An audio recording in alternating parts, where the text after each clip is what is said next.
بسم اللہ الرحمن الرحیم۔ آخر حضرت موسیٰ علیہ السلام کی قبر فرشتوں نے آ کر کیوں کھودی؟ حضرت موسیٰ علیہ السلام بنی اسرائیل کی طرف نبی بنا کر بھیجے گئے۔ ان کا اصل ملک فلسطین تھا۔ حضرت یوسف علیہ السلام کے مصر سے جانے کے بعد حضرت ایوب علیہ السلام کی اولاد نے مصر میں زندگی بسر کی، لہٰذا حضرت موسیٰ علیہ السلام بھی انہی مہاجرین میں سے ایک خاندان میں پیدا ہوئے۔ آپ کے والد کا نام عمران اور ماں کا نام یقابد، بڑے بھائی کا نام ہارون اور بہن کا نام مریم تھا۔ جب بنی اسرائیل حضرت یوسف علیہ السلام کی وجہ سے مصر میں جا کر رہنے لگے تو اللہ پاک نے انہیں بے شمار رزق اور عزت سے مالا مال کر دیا۔ وہ لوگ اللہ کی نعمتوں کا شکر ادا کرنے کی بجائے نافرمان ہوتے چلے گئے تو اللہ تعالیٰ نے ان پر ایک ظالم حکمران فرعون کو بھیجا جو بنی اسرائیل کے مخالف تھا۔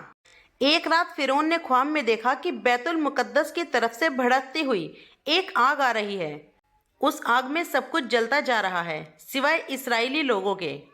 تو فرعون نے اپنے مذہبی رہنماؤں کو پاس بلایا اور خواب کی تعبیر معلوم کی تو انہوں نے بتایا کہ بنی اسرائیل میں ایک لڑکا پیدا ہوگا جو آپ کی حکومت کو جڑ سے ختم کر دے گا۔ یہ بات سن کر فرعون کو اپنی سلطنت کی فکر ہونے لگی۔ اس نے حکم جاری کیا کہ بنی اسرائیل میں جو بھی بچہ پیدا ہو اسے قتل کر دیا جائے۔ اس طرح بنی اسرائیل میں بچے پیدا ہوتے ہی قتل کر دیے جاتے۔ فرعونیوں کو یہ ڈر ہونے لگا کہ اگر سارے ہی بچے مار دیے جائیں گے تو پھر اسماعیلی غلام ختم ہو جائیں گے۔ تو فرعون نے اپنے علماء کے کہنے پر ایک حکم جاری کیا کہ 1 سال بچے کو قتل کیا جائے اور دوسرے سال بچوں کو زندہ چھوڑ دیا جائے۔ فرعون کے حکم کی تعمیل شروع ہوئی تو جس سال بچوں کو زندہ چھوڑ دیا جاتا تھا اس سال حضرت ہارون علیہ السلام پیدا ہوئے، اور جس سال بچوں کو مارنے کا حکم جاری کیا جاتا اس سال حضرت موسیٰ علیہ السلام پیدا ہوئے۔ حضرت موسیٰ علیہ السلام نے فرعون کے خلاف جو کوشش کی اس کی مثال آج تک نہیں ملتی۔ آپ صلی اللہ علیہ وسلم فرمایا کرتے تھے کہ ظالم کے خلاف جب تک جہاد نہ کرو گے تو اللہ تعالیٰ اس وقت تک تمہاری مدد نہ کرے گا۔ یہاں فرعون کا واقعہ بیان کرنا مقصود نہیں، یہ سبھی جانتے ہیں کہ کس طرح حضرت موسیٰ علیہ السلام نے کلمہ حق بلند کیا اور فرعونیوں کا خاتمہ کر دیا۔ دوستو، یہودی حضرت موسیٰ علیہ السلام کو اپنا پیغمبر مانتے ہیں اور آج بھی وہ جگہ جگہ کھدائی کر کے وہ حضرت موسیٰ علیہ السلام کی قبر کو تلاش کرتے رہتے ہیں، کیونکہ حضرت موسیٰ علیہ السلام کی قبر چھپی ہوئی ہے۔ حضرت موسیٰ علیہ السلام کہاں دفن کیے گئے اس بارے میں کئی روایتیں ملتی ہیں۔ ایک روایت کے مطابق حضرت موسیٰ علیہ السلام کی قبر مصر اور شام کے ایک میدان کی تہ میں ہے کہ جس کو ودیع سینا بھی کہا جاتا ہے۔ ایک اور روایت میں ہے کہ حضرت موسیٰ علیہ السلام ودیع سینا سے گزر رہے تھے کہ آپ نے اللہ سے دعا کی اور اپنی قوم کو بھی یہی ترغیب دی کہ مجھے بیت المقدس میں دفن کرنا۔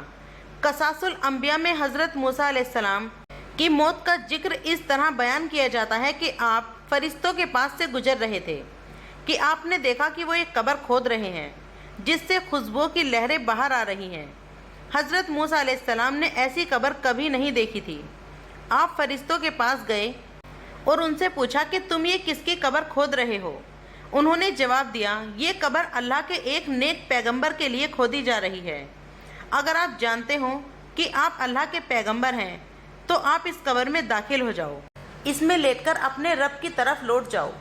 حضرت موسیٰ علیہ السلام نے فرشتوں کے بتائے ہوئے طریقے پر عمل کیا تو اسی وقت آپ اس دنیا سے پردہ فرما گئے۔ اس طرح فرشتوں نے آپ کی نماز جنازہ ادا کر کے آپ کو دفن کر دیا۔ تدبیر میں بیان کیا گیا ہے کہ حضرت موسیٰ علیہ السلام کی قبر بیت المقدس میں ہے۔ حضرت ابن عباس رضی اللہ سے روایت ہے کہ اللہ تعالیٰ نے پیغمبر حضرت موسیٰ علیہ السلام کی قبر کے بارے میں اللہ کے سوا کسی کو کچھ علم نہیں۔ اللہ کے آخری نبی حضرت محمد صلی اللہ علیہ وسلم نے اس قبر کے بارے میں کسی کو نہیں بتایا۔ آپ صلی اللہ علیہ وسلم کا فرمان مبارک ہے کہ اگر یہودیوں کو حضرت موسیٰ علیہ السلام اور حضرت ہارون علیہ السلام کی قبروں کے بارے میں علم ہو جاتا تو وہ ضرور ان دونوں بھائیوں کو اپنا خدا مان لیتے۔ اسرائیلیوں کا یہ ماننا ہے کہ اگر حضرت موسیٰ علیہ السلام کو فلسطین میں دفنایا گیا، ان کی قبر مسجد اقصیٰ کے پاس ہے، اسی لیے یہودی فلسطین کے قبضے کے بعد سے ہی مسجد اقصیٰ کے قریب کئی جگہوں پر کھدائی کر چکے ہیں، لیکن انہیں حضرت موسیٰ علیہ السلام کی قبر کے بارے میں کوئی سراغ نہیں ملا۔ یہودیوں نے مسجد اقصیٰ کے ہر طرف کھدائی کر کے دیکھ لیا، لیکن انہوں نے مسجد کے بائیں طرف ابھی کھدائی نہیں کی،